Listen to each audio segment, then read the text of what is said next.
llevamos 2 años y medio, hemos hecho algunas cosas bastante innovadoras en España.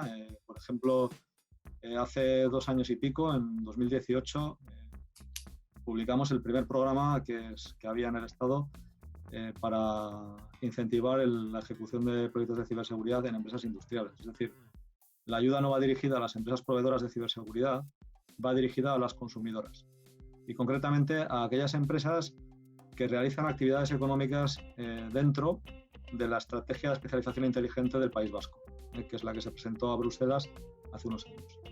Entonces, ese programa, como digo, inicialmente la primera edición fue en 2018 y tuvimos un total de 107 solicitudes, que son muchas. Estuvimos muy contentos porque bueno, la estimación presupuestaria que hicimos, sin tener datos históricos, fue de 600.000 euros para esas ayudas, que bueno, para cada proyecto hay un máximo de 18.000, ¿no?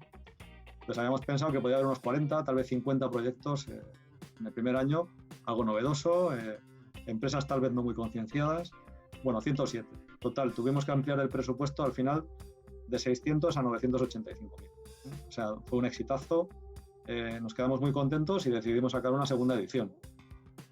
Nuestra gran sorpresa y alegría fue que la segunda edición duplicó los números, es decir, 220 y tantos proyectos y casi 2 millones, 1.950.000 euros, algo así, en subvenciones.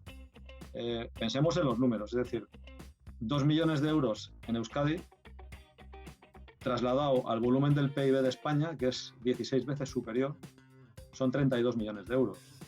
Y si hablamos de proyectos, 200 proyectos se convierten en 3.200. Es decir, son unos números, teniendo en cuenta nuestro tamaño, muy significativos, ¿no?